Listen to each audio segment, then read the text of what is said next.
Kochi Kakkanad info പാർക്കിനടുത്ത് കണ്ടെത്തിയത് alcohol detection helmet എന്ന് സ്ഥിരീകരിച്ചു പോലീസ്. രാജഗിരി കോളേജിലെ 2 വിദ്യാർത്ഥികൾ എക്സിബിഷന് വേണ്ടി നിർമ്മിച്ച ഹെൽമെറ്റാണ് ബോംബെന്ന് സംശയിച്ചത്.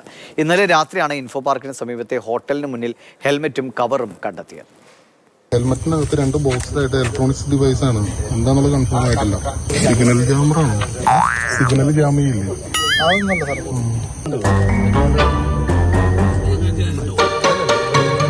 കഴിഞ്ഞ രാത്രി ഇൻഫോ പാർക്ക് പോലീസിൽ ഒരു വിളിയെത്തി. സമീപത്തെ ഹോട്ടലിന് മുന്നിൽ ഹെൽമറ്റിൽ ബോംബ്. കേട്ട ഉടനെ സ്ഥലത്തോട്ട് പാഞ്ഞു പോലീസ്. അടിയന്തര സേവനത്തിന് ഫയർഫോഴ്സും നിർവീര്യമാക്കാൻ ബോംബ് സ്ക്വാഡും.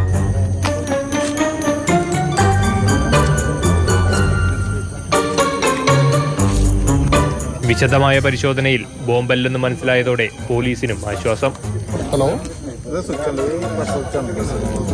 ഇത് ഹെൽമെറ്റിനകത്തൊരു ഇലക്ട്രോണിക്സ് ഡിവൈസ് കണ്ടെത്തിയതാണ്. പോലീസുകാരും ഫയർഫോഴ്സ് എല്ലാവരും ഉണ്ട്. ബോംബല്ല, തൽക്കാലം അവരെ നിർവീര്യമാക്കിയിട്ടുണ്ട്. പക്ഷേ ഇതെന്ത്, ആര് ഇവിടെ വച്ചു, എന്തിനു വച്ചു തുടങ്ങിയ ചോദ്യങ്ങൾ ബാക്കി. ബൈക്കിന്റെ മുകളിൽ ഹെൽമെറ്റ് ഇരിക്കുകയായിരുന്നു. ബൈക്കിന്റെ മുകളിൽ കവറിനകത്ത് ഹെൽമെറ്റ് ഇരിക്കുമായിരുന്നു.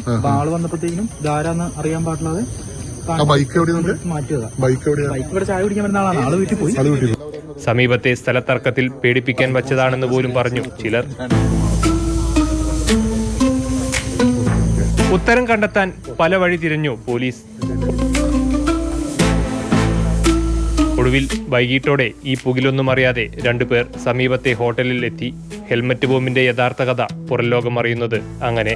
ഒരു എക്സിബിഷനിൽ പ്രദർശിപ്പിക്കാൻ രാജഗിരി കോളേജ് വിദ്യാർത്ഥികളായ 2 പേർ നിർമ്മിച്ച ആൽക്കഹോൾ ഡിറ്റക്ഷൻ ഹെൽമറ്റായിരുന്നു അത്. കാര്യങ്ങൾ വിശദീകരിച്ച് പോലീസിനെ ബോധ്യപ്പെടുത്തി. ഇതോടെ പോലീസിനും ആശ്വാസം. ഏതായാലും പൊതുസ്ഥലത്ത് ആളുകളെ ഭയപ്പെടുത്താൻ ശ്രമിച്ചതിന് വിദ്യാർത്ഥികളെ പ്രതി ചേർക്കാതെ പോലീസ് കേസെടുത്തിട്ടുണ്ട്. മാതൃഭൂമി ന്യൂസ്, കൊച്ചി.